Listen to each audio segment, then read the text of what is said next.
Hi everyone, it's Rabbi Dr. Jack Cohen. Baruch Hashem took a week off, went down to my old home state of Miami, or Florida rather, and it's good to get away from work a little bit. It re-energizes you and gives you an opportunity to get a fresh look at things. Okay, so we continue our study of the 5 love languages. Let's review so that we have a good handle on the 5 love languages. There's words of affirmation. There's individuals who like to hear compliments, and it means a lot to them. By the way, that's probably my love language. Receiving gifts we'll do tonight. Quality time, certain people want quality time, which means quality attention, and that we did last week. And then 2 more coming up will be acts of service and physical touch. It's been incredibly eye-opening studying this myself. I've been using these skills myself with my own wife and telling it to others, and then using it in my consultations with many of my clients, whether nationally or internationally, and beginning tremendous success in using them. So this author, Dr. Chapman, certainly was on something great here. Again, before we start, I always like to tell everyone out there to please put your resume on Shidduch Profiles Plus, which used to be called Partners in Shidduchim. I am a board member of this wonderful organization. I love helping them out. I use them extensively. I've probably made over 10 shidduchim myself, and just suggestions that I found on here, and many of my clients are on here now. If you know of someone or yourself, you have your resume ready to go, or you'd like to have help in writing a resume or profile, I can help you. Just reach out to me. But I strongly suggest you or someone you know that's single should put their resumes here. Everyone's vetted. You're not getting anybody who's ghosting you, people with any kind of weird background. So I strongly suggest Partners in Shidduchim with Shidduch Profiles Plus. Okay, anyway, if you have any questions on dating, today most of the day was occupied with wonderful things, listening to people's the relationships, training certain individuals how to become more effective daters, helping others in their current relationships understand them, plotting strategies for their relationships. The idea obviously is to close these relationships, is to get them to closure. And so if you need help with that, thank God that's one of my biggest benefits and expertise. I'm good at this stuff. Reach out to me at 305-206-1916. If you'd like a copy of the PDF of questions to ask, I gave it out at least 5 times today. It has 100 questions of the top questions you can ask in a dating relationship. This is what helps you to be able to delve deeply into a relationship and expand your kesher, your connection with the person that you're dating.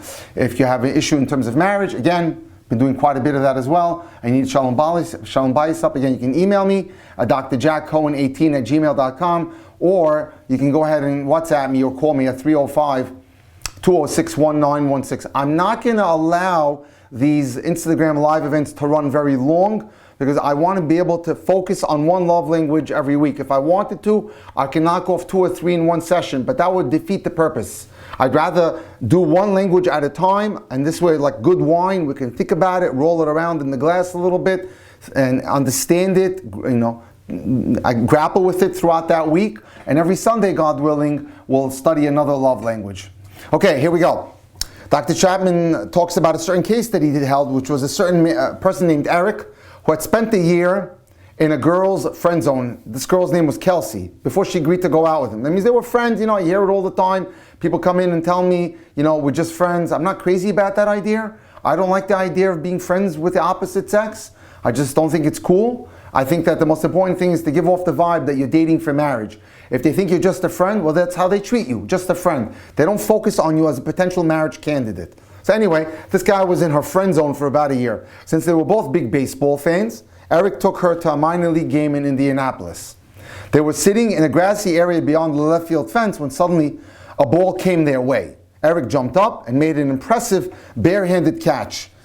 2 days later, Kelsey found a gift wrap package outside her room. She opened it and found a baseball in a small plastic display case. The kind that you give a gift with, the kind that collectors use. Very pretty, very impressive. Taped to the inside of the case was a ticket stub from the game. This is original. Obviously, this man took the time to put together a beautiful gift. Inscribed on the ball was the date of the game and the following words: first home run catch, second best thing to happen to me that day. Otherwise, he's intimating that the best thing that happened to him that day was the date that he had with the girl. They were married 2 years after that first date. 15 years later, that baseball, still in its display case, sits on Kelsey's dresser, where she can see it every day because she's so fond of it. It's the first thing she would grab if the house were on fire. That's how important this gift is to her. Okay. And the author writes, when he studied anthropology, he was able to visit groups all over the world. So he says, I went to Central America and I studied the advanced cultures of the Mayan tribe and the Aztecs. I crossed the Pacific and I studied the people of Melanesia and Polynesia. I studied the Eskimos of the northern tundra. I examined the cultural patterns surrounding love and marriage. And I found that in every culture that he studied, gift giving was part of the love marriage process. Wow. It crossed all ethnics, all tribes, all cultures. It was a common denominator to all love and marriage relationship, regardless of the background, regardless of the culture, regardless of the race. Anthropologists are intrigued by cultural patterns that tend to pervade cultures. Could it be that gift giving is a fundamental expression of love and that it transcends cultural barriers? One of the trips that he took was on the island of Dominica. Our purpose, he says, was to study the culture of these Caribbean Indians, and on the trip, I met a person named Fred. He was a young black man of 28 years. Fred had lost a hand in fishing by an accident. Since the accident, Fred could not continue his fishing career. He had plenty of time on his hands, and he welcomed friendship with other people. He had spent hours together with the author, talking about his culture from the Caribbean country or island of Dominica. Upon my first visit to Fred's house, Dr. Chapman writes, he said to me, Mr. Gary, would you like to have some juice? To which I responded enthusiastically, yes. So Fred turns to his younger brother and he says, go get Mr. Gary some juice. His brother turned, walked down the dirty path, climbed the coconut tree, returned with a green coconut. Open it, Fred commanded his brother. With 3 swift movements of the machete, his brother uncorked the coconut, leaving a triangular hole at the top. I've seen this done in Caribbean islands. Fred handed me the coconut and said, juice for you, Mr. Gary. It was green, but I drank all of it because I knew it was a gift of love. I was his friend, and to friends you give gifts, you give juice. At the end of our weeks together, as I prepared to leave that small island, Fred gave me a final token of his love. It was a crooked stick, 14 inches in length that he had taken from the ocean. It was silky smooth from the pounding on the rocks. Fred said that the stick had lived on the shores of that island for a long time, and he wanted me to have it as a reminder of this beautiful island.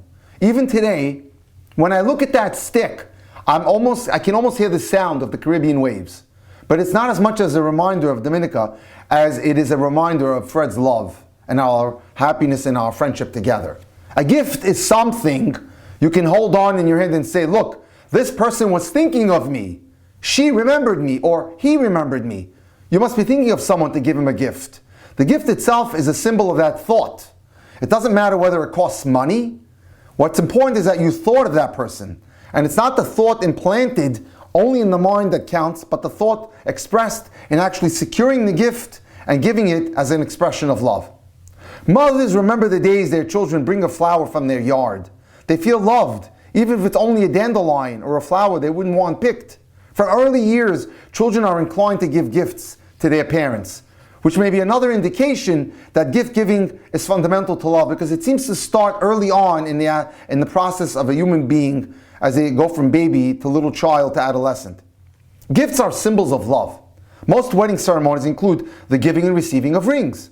The person performing the ceremony says, these rings are outward and visible signs of an inward and a spiritual bond that unites two people that are in love. It's not just meaningless rhetoric, it's a significant truth. Symbols have emotional value to us. We're human beings. Perhaps that's even more graphically displayed near the end of a disintegrating marriage when one of the parties stops wearing the ring. One husband may say, when she threw her wedding ring at me and walked out of the house angrily, slamming the door behind her, I knew our marriage was in serious trouble. I didn't pick up her rings for 2 days, but when I finally did, I couldn't stop crying. The lonely rings stirred deep emotions within that husband. Symbols of love, visual symbols of love, are more important to some people than to others. That's why people have different attitudes towards wedding rings. Some never take the ring off and some do. Gifts come in all sizes, colors, and shapes. Some are expensive, others are free. To the individual whose primary love language is receiving gifts, the cost of the gift won't matter that much. It'll matter very little, unless it's out of line with what the person can afford. If a millionaire gives you a gift that costs $1, the spouse may question Is that truly an expression of love? Gifts can be purchased, gifts can be found or made. The husband who finds an interesting bird feather while out jogging and brings it home to his wife has found himself an expression of love. For the man who can afford it, you can purchase a beautiful card for less than $5.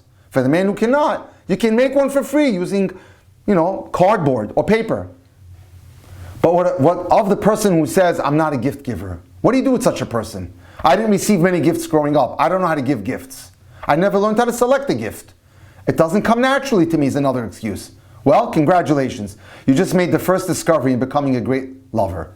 You and your spouse speak different love languages. Now that you've made that discovery, that you're not a gift giver, get on with the business of learning that language. Meaning that ignorance is no excuse. If that's your spouse's love language, get to work to learn it. If your spouse's primary love language is getting gifts, receiving gifts, you can become a very good and proficient gift giver. In fact, it's one of the easiest love languages to learn. Where do you begin? Make a list of the gifts your spouse has expressed excitement about receiving through the years. Some people, like a woman, loves perfume. Some obviously love jewelry. Others like to be taken away. For example, travel. Others like some clothes, flowers. They may be gifts you have given or gifts given by other family members. The list will give you an idea of the kind of gifts your spouse would enjoy receiving. If you have little or no knowledge about selecting the kind of gifts on your list, recruit the help of family members or friends who know your spouse and can help you with selecting a gift. In the meantime, select gifts that you feel comfortable buying, making, or finding, and give them to your spouse. Don't wait for a special occasion, because when we're dealing with the whole concept of the love language, it has to be spoken and it has to be done frequently.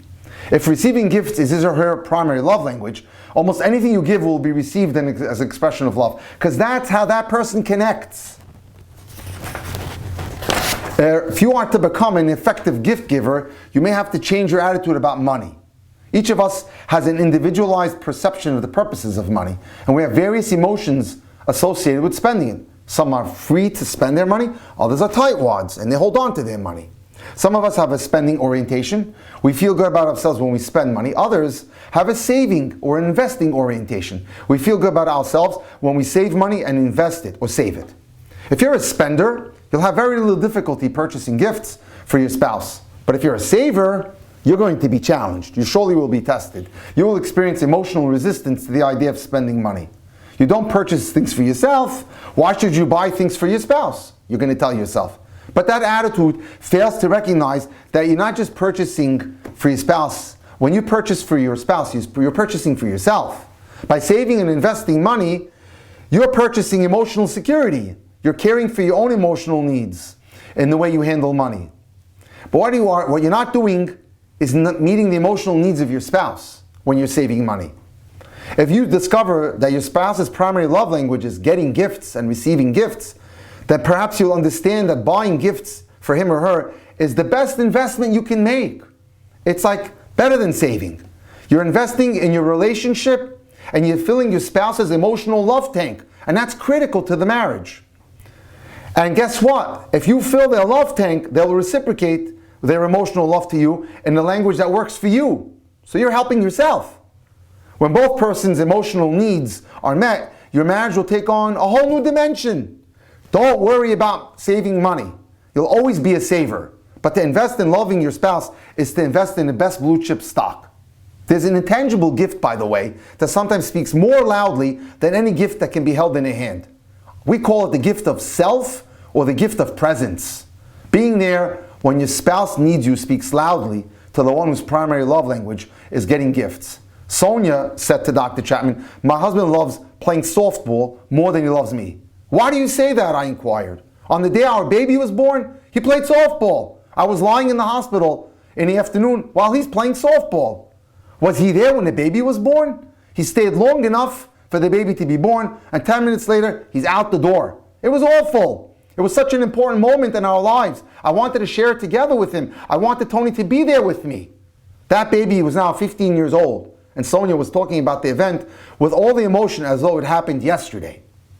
And so he probed further. "Have you based your conclusion that Tony loves softball more than he loves you on this one experience?" "No," she said. On the day of my mother's funeral, he also played softball.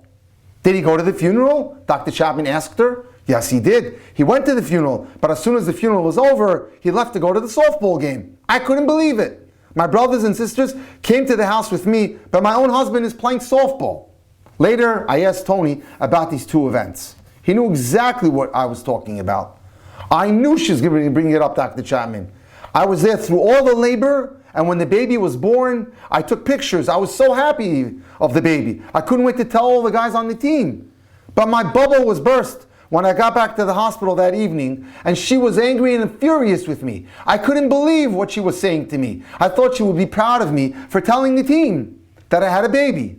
And when her mother died, she probably didn't tell you that I took off work a week before she died and spent the whole week at the hospital and at her mother's house doing repairs and helping out.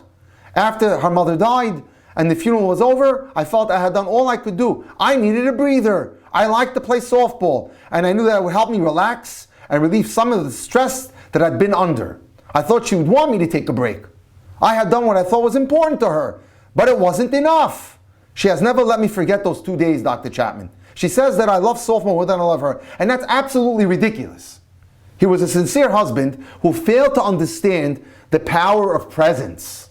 His being there for his wife was more important than anything else in her mind. Physical presence is the time of crisis. In the time of crisis, is the most powerful gift you can give someone, especially if your spouse's primary love language is receiving gifts. You've got to be there for the important moments of life. I've heard this again and again from spouses in marriages where they were never there during crucial, critical periods of anxiety, periods of stress. Your body becomes a symbol of your love. Remove that symbol and the sense of love evaporates. In counseling, Tony and Sonia worked through the hurts and misunderstandings of the past. Eventually, Sonia was able to forgive Tony, and Tony came to understand why his presence was so important to her. You just can't make a casual entrance and then leave. If the physical presence of your spouse is important to you, we urge you to verbalize that to your spouse. Don't expect that person to read your mind. If you want them there, let them know you want them there. If on the other hand, your spouse says to you, I really want you to be there with me tonight, tomorrow, this afternoon, take their request seriously. From your perspective, it may not be important, but if you're not responsive to that request, you may be communicating a message you don't intend to be there and you don't care. And that hurts, especially a person whose primary love language is receiving gifts. A husband once said, when my mother died, my wife's supervisor said that she could be off 2 hours for the funeral, but she needed to get back to work in the office for the afternoon after the funeral. My wife told the boss that she felt her husband needed her support that day. His mother died, and she would have had to be away the entire day. The supervisor replied, if you're gone all day, you just may not come back. You're going to lose your job. My wife said, my husband is more important to me than my job. She spent the day with me, the man said. Somehow that day, I felt more loved by my wife than ever before. I've never forgotten what she did. She risked losing her job to be with me on the day of my mother's funeral. Incidentally, she didn't lose her job. Her supervisor soon left, and she was asked to take the job of the supervisor. She was rewarded for her loyalty. She did a mitzvah, ben adam lechavero, between a man and his fellow man. That wife had spoken the love language of her husband, and he never forgot it. See how critical it is. Almost everything ever written on the subject of love indicates that at the heart of love is the spirit of giving. All 5 languages challenge us to give to our spouse, but for some, receiving gifts, visible symbols of love, speaks the loudest. Listen to the following graphic illustration that Dr. Chapman heard in Chicago, where he met Doug and Kate. They attended, he writes, my marriage seminar and agreed to take him to O'Hare Airport after the seminar back to the airport so he can fly home. He said, we had 2 or 3 hours before my flight, and he asked if I would like to stop at a restaurant. I was famished, so I readily assented to their request so we can have something to eat. Kate began talking almost immediately after we sat down as a threesome. She said, Dr. Chapman, God used you to perform a miracle in our marriage. 3 years ago, we attended your marriage seminar in Chicago for the first time. And she says, at the time I was desperate. I was thinking seriously of leaving Doug, and I told him so. Our marriage had been empty for a long time. I gave up. For years I had complained to Doug that I needed his love, but he never responded. He was cold as a fish. I loved the children. I knew they loved me, but I felt nothing coming from Doug. In fact, by the time I was ready to leave, I hated him. He was such a methodical person. He did everything by routine. He was as predictable as a clock, and no one could break into his routine. For years she continued, I tried to be a good wife. I did all the things I thought a good wife should do. I had sex with him because I knew that was important to him, but I felt no love coming back from him, no reciprocation. I felt like he stopped dating me after we got married and simply took me for granted. I felt used, I felt unappreciated. When I talked to Doug about my feelings, he laughed at me and he said, we had as good a marriage as anybody else in their community. He didn't understand why I was so unhappy. He would remind me that the bills were paid, that we had a nice house, we had a new car, that I was free to work or not work outside the home, no pressure to work, and that I should be happy instead of complaining. He didn't even try to understand my feelings. I felt totally rejected, Dr. Chapman. Well, anyway, she said, as she moved her tea and leaned forward, we came to your seminar 3 years ago. I did not know what to expect, and frankly, I didn't expect much. I didn't think anything could change Doug. During and after the seminar, he didn't say too much. He seemed to like it, but then that Monday afternoon, he came home from work and gave me a rose, a single rose.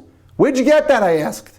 I brought it from a street vendor, Doug said. I thought you deserved the rose. I started crying. Oh, Doug, that's so sweet of you. On Tuesday, he texted me from the office at about 1:30 and asked me what I thought about picking up a pizza for dinner. That may not sound like a big deal to most people, but Doug never does anything like that. He never came home with a pizza. I told Doug I thought the idea was wonderful. And so he brought home a pizza, and we all had a fun time together. I gave him a hug and told him how much I enjoyed it. When he came home on Wednesday, he brought each of the kids a box of Cracker Jacks, and he had a small potted plant for me. He said he knew the rose would die, and he thought I might like something that would be around for a while. I was beginning to think I was hallucinating. I couldn't believe what Doug was doing or why he was doing it. Thursday night after dinner, he handed me a card with a message about his not always being there to be able to express his love, but hoping that the card would communicate how much he cared. Why don't we get a babysitter on Saturday night and the two of us can go out for dinner, he said. That would be great, I said. On Friday afternoon, he stopped by the cookie shop and brought each one of us our favorite cookies.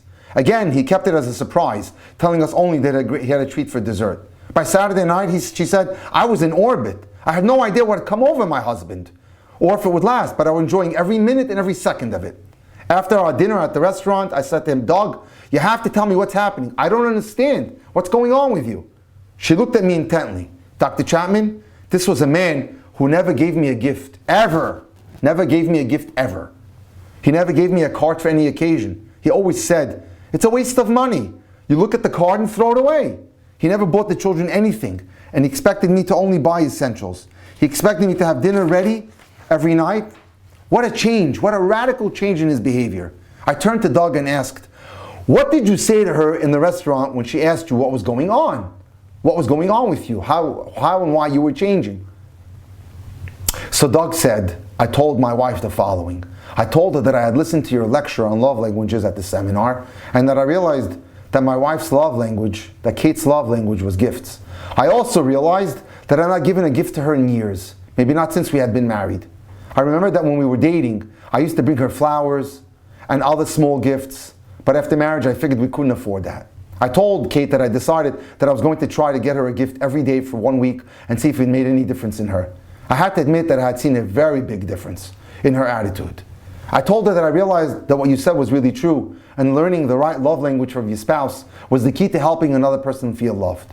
I said I was sorry that I'd been so dense for all those years and that I failed to meet her need for love. I told Kate that I really loved her and that I appreciated all the things she did for me and the kids. I told Kate that with God's help, I was going to be a gift giver for the rest of my life.